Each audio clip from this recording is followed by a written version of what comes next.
अस्सलामुअलैकुम, कैसे हैं आप सब। उम्मीद करती हूँ आप सब लोग ठीक होंगे। Here psychologist Areeba Sarwar. So today we have our learning topic is about obsessive compulsive disorder treatment with the CBT case. In which we are discussing how a client is present their complaints about obsessive compulsive disorder and what we plan for her treatment. So here is a case of client information, that is name anonymous client. She is a 26-year-old and occupation is university student. Presenting करती हैं वो complaints के repetitive hand washing है, intrusive fair है कि कोई भी contamination, कोई भी जो है वो कंपल्सिव क्लीनिंग रिचुअल्स जो है वो उसकी वजह से जो है वो हर वक्त अपने हाथों को वॉश करने पर लगी रहती हैं। अब जो प्रेजेंटिंग कंप्लेंट्स आ रही हैं क्लाइंट की, वो एक्सेसिव फेयर है कि कोई भी जर्म, कोई भी कंटामिनेशन जो है वो उनके हाथ को ना लगे। 40 to 50 टाइम्स वो डे में जो है वो अपने हैंड वॉश करती हैं। डोर नॉब को टच करने के लिए वो अवॉइड करती हैं, वो किसी ना किसी चीज़ का इस्तेमाल करती हैं अपने जो है वो किसी भी चीज़ को टच करने के लिए। अपने रूम को बार बार जो है वो रेपिडेटली क्लीन करने में लगी रहती हैं। उनका बिहेवियर जो है वो इस तरह का हो गया है कि स्टडी और सोशल लाइफ में इंटरफेयर मुश्किल होता है। बहुत ज़्यादा एंशियस फीलिंग है। वो अपनी लाइफ के जितने भी काम हैं उनको परफॉर्म करने में उनको बहुत मुश्किल पेश आती है। वो अनेबल हो चुकी हैं। वो ज़्यादा से ज़्यादा सोशल अवॉइडेंस रखकर अपने आप को सिर्फ क्लीनिंग पर लगा कर रखती हैं। अब हिस्ट्री क्या है, सिम्टम स्टार्ट हुए थे 2 साल पहले। कोई भी एक जो आफ्टर फ्लू आउटब्रेक, यानी कि यूनिवर्सिटी में कोई वायरल कोई इस तरह की चीज़ हुई, उसके बाद से उनका माइंड सेट ऐसा बन गया। कोई मेजर मेडिकल प्रॉब्लम नहीं थी, एक स्मॉल वायरल इशू हुआ जिसकी वजह से फैमिली हिस्ट्री में एंजाइटी मदर को पहले से है। सो वो एंजाइटी एंड OCD दोनों मिलकर सवेयर प्रॉब्लम्स में कन्वर्ट हुई। सोशल विड्रॉल स्टार्ट हो गया। उसने सोशल गैदरिंग्स में जाना अवॉइड करना स्टार्ट कर दिया, सिर्फ इस डर से कि कोई जर्म्स, कोई भी कंटामिनेशन उनके हाथों को या उन्हें ना लग जाए, जिससे वो सीरियस सिकनेस या इलनेस में आ सकती हैं।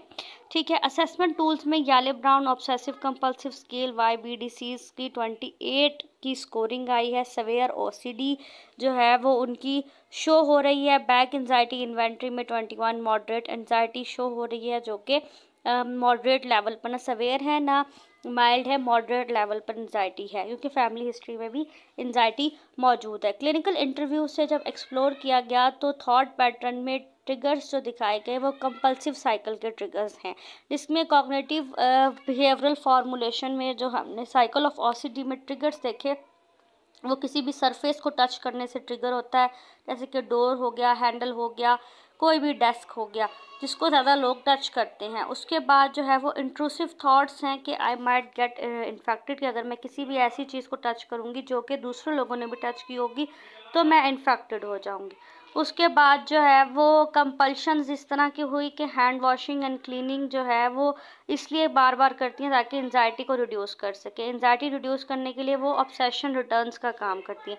ट्रीटमेंट गोल्स जब हमने सेट किए तो उसमें हमने रिड्यूस किया फ्रीक्वेंसी ऑफ कंपल्सिव रिचुअल्स को। हमने एंजाइटी को टॉलरेट करवाने के लिए विदाउट परफॉर्मिंग कंपल्शंस हमने उन्हें चैलेंजेस प्रोवाइड किए कि वो अपना ये irrational believe about contamination change करने की कोशिश करें। डेली बेसिस पर सोशल परफॉर्मेंस बहुत ज़रूरी है। दूसरों से मिलना, दूसरों से बात करना, दूसरों से डिस्कस करना, उनके साथ थोड़ा टाइम स्पेंड करने से उनके अंदर से ये फेयर आहिस्ता आहिस्ता ख़त्म होता जाएगा। अब सबसे पहले हमने उनकी साइको एजुकेशन की, जिसमें हमने OCD साइकिल, एंजाइटी और रेनफोर्समेंट के बारे में गाइड किया। कॉग्निटिव रिस्ट्रक्चरमेंट हमने आइडेंटिफाई कर लिया था कि वो ये चीज़ सोचती हैं कि अगर वो अपने हैंड वॉश नहीं करेंगी तो वो बीमार पड़ जाएंगी। हमने इनको रियलिस्टिक थॉट्स में जो है उनके साथ मदद की, उन्हें एक्सपोजर एंड रिस्पॉन्ड प्रिवेंशन के ऊपर काम करवाया। यानी कि हमने उनसे चीज़ टच करवाई, पहले 5 मिनट के लिए, फिर 10 मिनट के लिए, फिर 20 मिनट के लिए, इस तरह बढ़ाते बढ़ाते उनके एंजाइटी टॉलरेंस में डिलेड लेकर आए, ताकि वो उनके लिए आसानी हो, उन्हें ये यकीन हो जाए कि हाथ पर कोई चीज़ लग जाने से वो इन्फेक्टेड नहीं होंगी। फिर एंजाइटी को मैनेज करने के लिए हमने डीप ब्रीथिंग, ग्राउंडिंग एक्सरसाइज का इस्तेमाल किया। कॉग्निटिव रीफ्रेमिंग में हमने इवैल्यूएट किया कि over estimation of threat and control believes पर काम करना स्टार्ट किया। उन्हें ये चीज़ बार बार गाइड की और उनसे परफॉर्म भी करवाई कि आप किस चीज़ को टच करेंगी तो आप इन्फेक्टेड नहीं होती। रिलैप प्रिवेंशंस को आइडेंटिफाई किया और कोपिंग प्लान सेट किया। सीबीटी टेक्निक्स में हमने एक्सपोजर रिस्पांस का इस्तेमाल किया, जिसमें ग्रेजुअली जब बार बार जो है वो क्लाइंट चीज़ों अपने फेयर और अपनी कंटामिनेशंस को एक्सप्लोर करता है तो विदाउट परफॉर्मिंग रिचुअल यानी कि without performing hand washing again and again तो वो बेहतर होता रहता है। कॉग्निटिव रीस्ट्रक्चरिंग में कैटाफोराइजिंग एंड जर्म्स के जो चैलेंजेस होते हैं उनके बारे में उन्हें गाइड किया, यानी कि जो चीज़ें रियल में हमें करनी चाहिए वो हमने करवाई, लेकिन जो ज़रूरी नहीं है वो भी हमने उनसे रिड्यूस करवाने की कोशिश की। बिहेवियरल एक्सपेरिमेंट किए, उनको बताया कि बार बार हैंड वॉश करने से आपके लिए कोई भी मुश्किल पेश नहीं आएगी अगर आप किसी चीज़ को टच करने के बाद हैंड वॉश नहीं करती।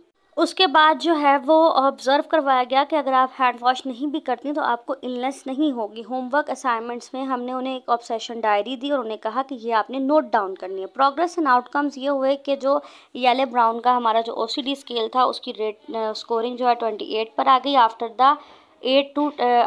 12 to 8 सेशंस। 28 थी तो वो 12 आफ्टर 8 सेशंस, और उसके बाद रिचुअल फ्रिक्वेंसी 70% रिड्यूस हुई। उनके अंदर कॉन्फिडेंस एंड एंजाइटी को हैंडलिंग करने की जो एक इम्प्रूवमेंट है वो काफ़ी ज़्यादा बढ़ गई, इंक्रीज़ हो गई, और रिज्यूम्ड हो गई उनकी सोशल जो है वो एक्टिविटीज़ और यूनिवर्सिटी अटेंडेंस।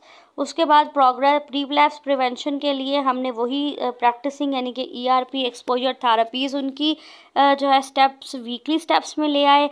रीस्ट्रक्चरिंग थॉट्स, हमने उनकी इंट्रूसिव थॉट्स जो हैं वो उनको चेंज करते रहे। स्केड्यूलिंग जो है वो मंथली बूस्टर्स हुए उनके साथ, यानी कि पहले वीकली सेशंस हो रहे थे अब मंथली सेशंस हो रहे हैं, ठीक है। इंगेज किया, एंगेजमेंट ऑफ रिलैक्सेशन टेक्निक्स उनकी जारी रखी ताकि वो ज़्यादा से ज़्यादा खुद को रिलैक्स रख सकें। Must like, comment, share and subscribe.